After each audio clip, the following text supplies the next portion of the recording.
हर किसी का एक सपना होता है कि एक प्रॉपर्टी हो जिससे किराया आता रहे, है ना? लेकिन क्या हो अगर कोई कहे कि बड़े बड़े ऑफिस टावर्स या मॉल्स के मालिक बना जा सकता है, और वो भी बिना 25-50 लाख रुपए खर्च किए? सुनने में थोड़ा अजीब लगता है, राइट? आज हम रियल एस्टेट में निवेश के इसी स्मार्ट तरीके को समझने वाले हैं।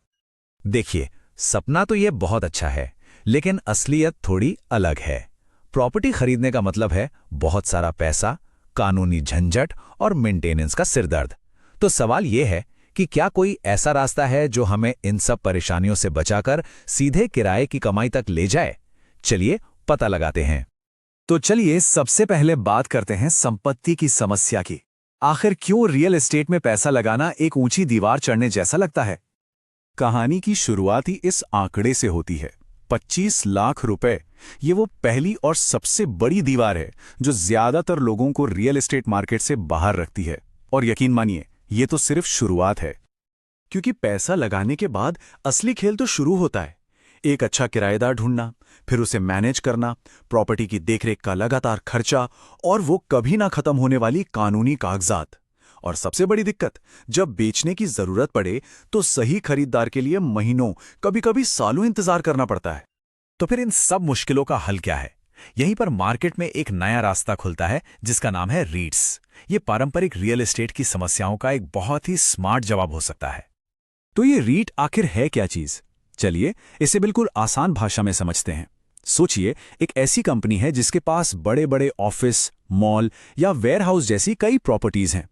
अब कोई भी स्टॉक मार्केट से उस कंपनी की एक छोटी सी हिस्सेदारी खरीद सकता है, मतलब उन सभी प्रॉपर्टीज से आने वाले किराए का हिस्सेदार बना जा सकता है बिना कोई एक पूरी प्रॉपर्टी खरीदे।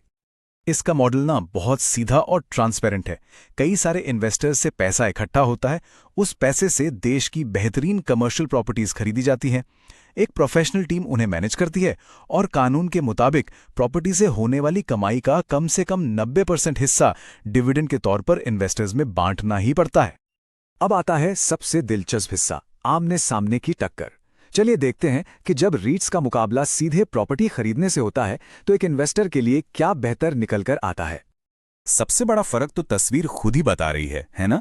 एक तरफ प्रॉपर्टी खरीदने के लिए पैसों का एक पहाड़ चढ़ना पड़ता है, तो वहीं दूसरी तरफ रीट्स कुछ हजार रुपए में ही देश की बेस्ट कमर्शियल प्रॉपर्टीज में हिस्सेदारी दिला देते हैं। अब बात करते हैं लिक्विडिटी की, मतलब अगर अचानक पैसों की जरूरत पड़ जाए तो एक प्रॉपर्टी को बेचने में महीनों लग सकते हैं, ये तो हम सब जानते हैं। वहीं दूसरी तरफ रीट यूनिट्स को स्टॉक मार्केट में किसी भी शेयर की तरह कुछ ही मिनटों में खरीदा या बेचा जा सकता है। ये बहुत बड़ा प्लस पॉइंट है। और जैसा कि फ्लैटस्कार्ट का विश्लेषण कहता है, यही रीट्स की सबसे बड़ी खूबी है। एक साथ कई प्रॉपर्टीज में निवेश का फायदा, मैनेजमेंट का कोई सिरदर्द नहीं, और किराए से एक रेगुलर इनकम भी आती रहती है। ठीक है, प्रॉपर्टी से तुलना तो साफ है, लेकिन कई इन्वेस्टर्स सोचते हैं ये कुछ म्यूचुअल फंड जैसा ही तो है। और ये सवाल बिल्कुल सही है। तो आइए रीट्स और म्यूचुअल फंड्स के बीच का असली फर्क समझते हैं। यहाँ एक बहुत बड़ा फर्क है। म्यूचुअल फंड से पैसा 1-2 दिन में अकाउंट में आ जाता है। रीट्स भी वैसे तो स्टॉक मार्केट में ट्रेड होते हैं और काफी लिक्विड हैं, लेकिन कुछ छोटे या कम ट्रेड होने वाले रीट्स, जिन्हें एसएम रीट्स भी कहते हैं, उन्हें बेचने में थोड़ा ज्यादा समय लग सकता है। तो ये एक ऐसा पॉइंट है जिसका ध्यान रखना जरूरी है। ये फ्लैटस्कार्ट विश्लेषण की टेबल पूरी कहानी को एक नज़र में दिखा देती है। आप देख सकते हैं कि रीट्स प्रॉपर्टी की तरह एक रियल एसेट का एहसास देते हैं, लेकिन साथ ही म्यूचुअल फंड की तरह कम लागत और प्रोफेशनल मैनेजमेंट की सुविधा भी। ये कह सकते हैं कि ये दोनों दुनियाओं का एक बेहतरीन कॉम्बिनेशन हो सकता है। तो इन सभी बातों और तुलनाओं के बाद हम आते हैं अंतिम फैसले पर। यह जानना बहुत जरूरी है कि ये इन्वेस्टमेंट ऑप्शन आखिर किस तरह के इन्वेस्टर के लिए सबसे सही बैठता है। अब ये सबसे काम की बात है। फ्लैटस्कार्ट का डेटा एनालिसिस कहता है कि किसी भी समझदार इन्वेस्टर के पोर्टफोलियो में रियल एस्टेट का हिस्सा 5 से 10% से ज्यादा नहीं होना चाहिए। अब जरा सोचिए, इस छोटे से हिस्से के लिए 25-30 लाख की पूरी प्रॉपर्टी खरीदना कितना मुश्किल है। यहीं पर रीट्स एक परफेक्ट सोल्यूशन बनकर आते हैं। तो आखिर ये रीट्स किसके लिए बने हैं? अगर कोई अपने निवेश को डाइवर्सिफाई करना चाहता है, हर महीने किराए जैसी एक स्थिर इनकम चाहता है, और प्रॉपर्टी मैनेजमेंट के सिरदर्द से बिल्कुल दूर रहना चाहता है, तो ये ऑप्शन उसके लिए ही बना हो सकता है। तो आखिर में सवाल यही बचता है, क्या एक इन्वेस्टमेंट पोर्टफोलियो में एक बड़े से कमर्शियल टावर का छोटा सा टुकड़ा फिट बैठता है? इसका जवाब हर किसी के अपने फाइनेंशियल गोल्स में छिपा है।